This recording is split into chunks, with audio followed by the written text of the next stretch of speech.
ఇప్పుడు సామాజిక వర్గాలు వద్దంటున్నాం. సామాజిక వర్గాలనే ప్రధానంగా తీసుకుంటాం. ఇప్పుడు రావణ్ అరెస్ట్ విషయంలో అతని భార్య అకస్మాత్తు కావాలని కులం ఎందుకు చెప్పింది? మేము కమ్మ సామాజిక వర్గం అని చెప్పేసేసి.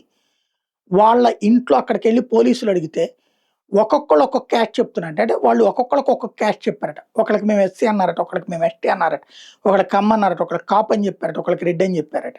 ఇట్లా చెప్పుకుని తిరిగారట వాళ్ళు. ఇప్పుడు అతను, అతనికి సంబంధించినటువంటి కుటుంబ సభ్యులు ఎవరెవరైతే ఉన్నారో వాళ్ళు వాళ్ళ మార్క్ లిస్టుల ఆధారంగా వాళ్ళ స్కూళ్ళల్లోనో, వాళ్ళ కాలేజీల్లోనో ఏమి కులాలు ఉన్నాయో అది తేల్చే పనిలో పడ్డారు. ఇక్కడ కులం ఎందుకు అవసరమైంది అంటే, ఇక్కడ కొంతమంది సోషల్ మీడియాలో పోస్టులు పెడుతున్నారనమాట. ఏమని అంటే, రావణ్ మాదిగ కాదంట కమ్మంట అంటూ ఒకళ్ళు, తర్వాత రెండో వాళ్ళు వచ్చేటప్పటికి శ్వేతాలియా స్వాతిరెడ్డి గత కొన్నేళ్లుగా విపరీతంగా ట్రోలింగ్ కాబడింది. ఒక మహిళని కూడా చూడకుండా ఆమెను చేశారు.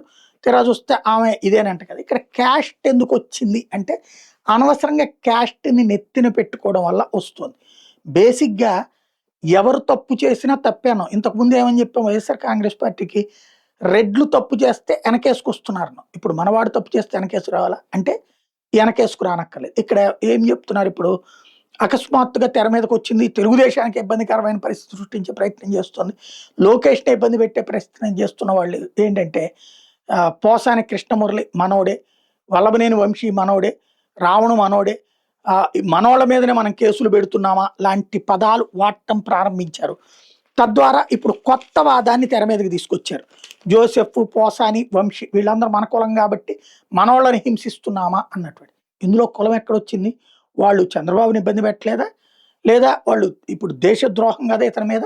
పోసాని, వంశీ వచ్చాడు పొలిటికల్ ఆస్పెక్ట్. బట్ ఇక్కడ ఇతను వచ్చేటప్పటికి దేశానికి ద్రోహం, మతానికి ద్రోహం, ధర్మానికి ద్రోహం, తీవ్రవాదాన్ని ప్రోత్సహించడం. అతన్ని నేరాన్ని నేరంగా చూస్తే సరిపోతుంది. కులం ఆధారంగా చూడొద్దని ఒక పక్కన చెప్తూ మన కులపోళ్ళని హింసిస్తున్నారని చెప్పే వాదన కరెక్టేనా?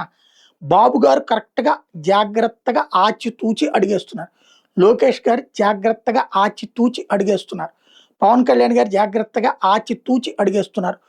నేరస్తుడితో కులంతో నేరస్తుడికి సంబంధం ఉండదు, కులం వేరు నేరస్తుడు వేరు, నేరాన్ని నేరంగా చూడాలని వాళ్ళందరూ మాట్లాడుతుంటే మనం వచ్చి అకస్మాత్తుగా సేమ్ పార్టీల వాళ్ళం వచ్చి ఈ వాదన తెర మీదకి తేవచ్చు అన్నది ఆలోచించుకోవాల్సింది.